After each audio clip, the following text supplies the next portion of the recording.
Okay, ladies and gents, it's Charles here from Gadget, and I'm going to be bringing you a 9-part how to play TF2 guide. We're going to be looking at each class individually, so let's join a team. Just go random because it's easier. So, the classes that you get in TF2 are the Scout, the Soldier, the Pyro, Demoman, Heavy, Engineer, Medic, Sniper and the Spy. If you're playing Highlander, then you can use any of these classes, or if you're playing Public. If you guys are playing 6s, generally you just have your Scouts, your Soldiers, your Demoman and your Medic. So let's start this part 1 of 9 series with the Scouts. First of all, let's take a look at the loadout.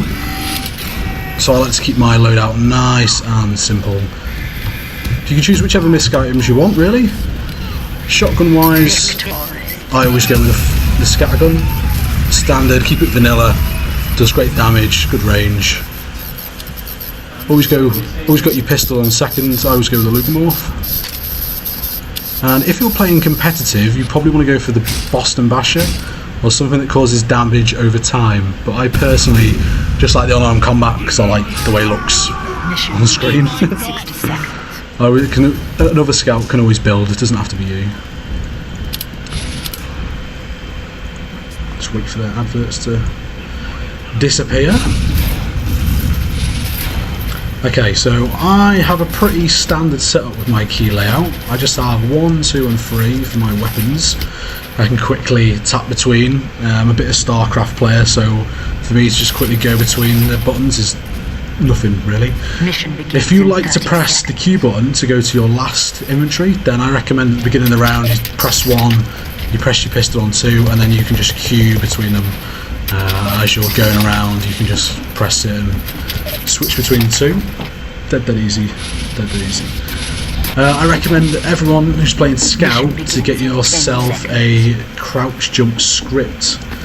There are a lot of old pros out there, including myself to some respect, who just do the original press crouch and then press jump afterwards with your thumb and your little finger, with a space bar and a control button. But it's so much easier just to press the space bar and just have it do the crouching for you.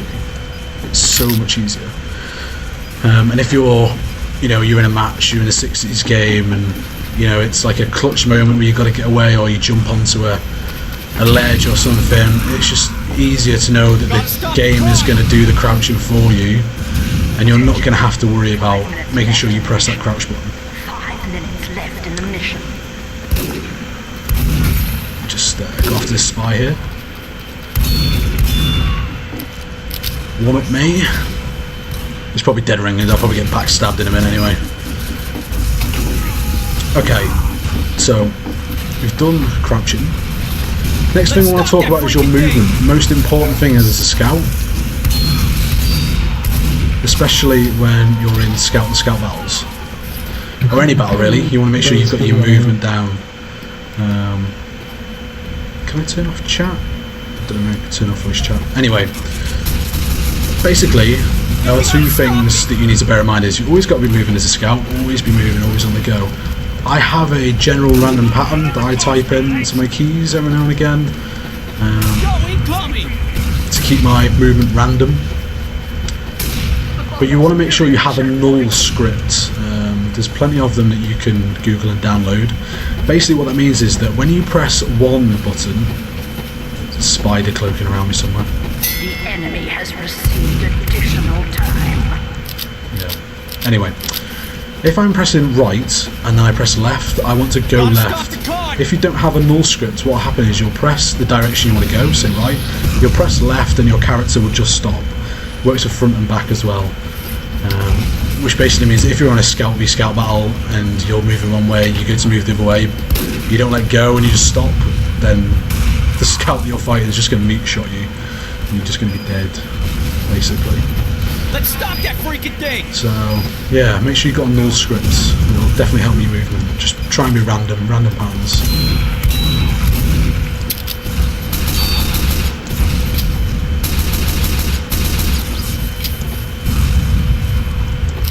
probably going, oh my god, his aim is so bad, why is he not like Shocky? Well, I haven't played Scout in about 6 months. I'm main medic now in 6v6 before. And my push to talk button for recording is mouse free, which is a pretty bad choice, but I might just change that actually to shift for my next video, because that'll be a hell of a lot easier. So talking about aim, we'll do a quick little bit on aim practice. There's plenty of different aim maps that you can download. TR Walkway, anything that's got the name aim in it, or TR usually is an aim map. You can go on the orange maps as well, they're pretty good. So you can learn how to aim. But basically, if you just want to practice, you can practice on any map. You just need to pick 2 points.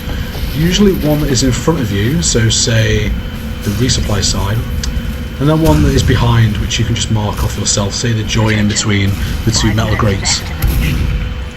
And you just want to flick between the 2. Start off nice and slow really, just nice and slow and even. And then just slowly build up speed. It probably helps if they're on the same level really. See if there's something better. Maybe not on upward, upward might have been a bad choice, but you just want to get 2 points on a map and then shoot between them. And basically what you want to find is that you can do a 180 within your mouse map, because you want to be able to turn around pretty quick as Scout, but also you don't want to overshoot your mark. You might find that if you're doing that, okay, and you overshoot a lot, like I do a bit, then your sensitivity is a bit too high. You need to lower your sensitivity down.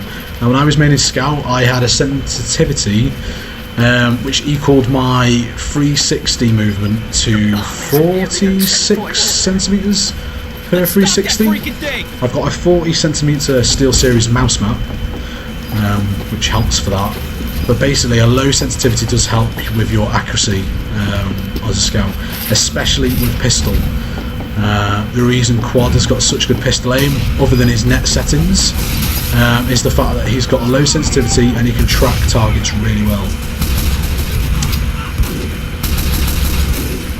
which is good. I mean, a good way to practice is don't just rely on your scattergun. A lot of Scouts will just rely on their scattergun. They'll wait for an enemy to get close before they start shooting, just so they can maximise the damage of the scattergun. There is no reason why you can't do long range pistol. If you build on your pistol aim, then it's just going to be so much more beneficial. You're going to be able to damage. You're going to be able to put out like 80 damage to a target that's that's far away, before your scattergun would do like 3. You're going to be hitting him for 11, 12, 9, whereas your scatter would do like 3, 4, 6. So you're really going to be helping your team, being a great team player if you can do that.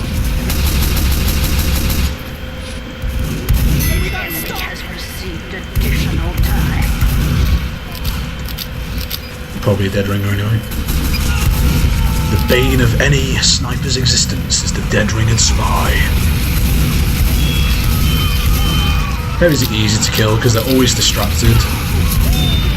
You just take them down.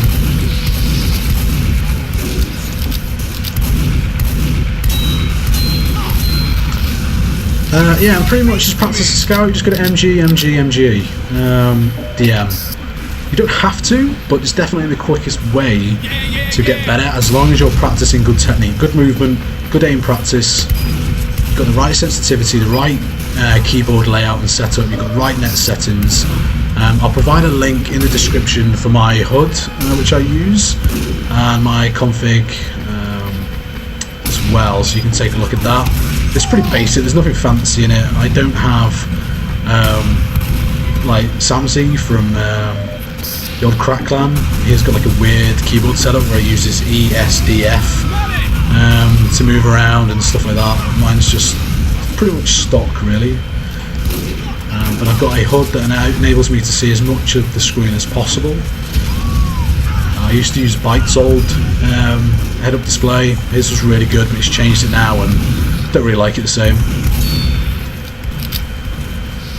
But yeah, always be moving, always be shooting as a scout. When you're playing 6v6, you're always going to make sure you're watching the flank and that you're backing up sort of, you know, every position. Make sure you're with your Roman soldier a lot. Make sure you know where all the health kits are on a map is really important. Make sure you know where all the shortcuts are, or the ledges, or the fancy jumps that you can do. You know, if you're in a rush to get out, then it's probably not going to be the best idea for you to jump up on a fancy ledge because you're just going to get seen. But if you've got enough time and you want to go for a sneak kill on the medic, then feel free to just hide yourself away and, you know, get ready to drop down on the medic. Say, can't really do it on upward, I don't think, because it's more of a Highlander map, but it's a map that I really like because I'm practicing with my sniper at the moment, which you'll see a video of, getting pretty good. It's a great map for that.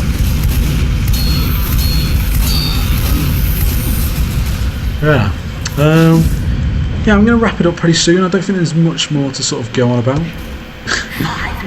Always pressing tab, and then I realise that I've got 9 kills and 10 deaths, and I generally play better than this. I wanted to record my voice live on the video rather than trying to sync it over afterwards, and pressing the middle mouse button has really not helped my aim at all. So yeah, make sure you can, you know, shift between your weapons nice and easy. Make sure you've got good sensitivity. Make sure you work on your mouse movement and you know the map. I don't want to go too in depth on any class really and talk about the ins and outs as such, because there's far more qualified and far more experienced people that can do that. I just want to do the very, very basics for anyone that's just coming into TF2, wants to know how to get better at a class, how we can improve. This is definitely how to do it.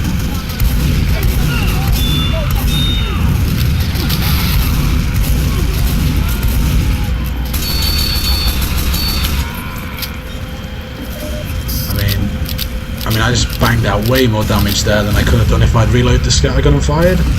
Stuff like that, you know, definitely a big help.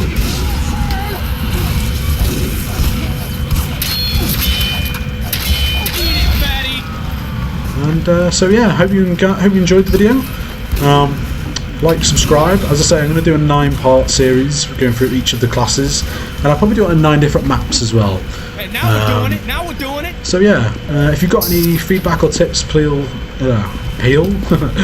free to leave a comment in the description of how to improve the video. Yeah, so this is Charles from Gadget Points signing out. Peace.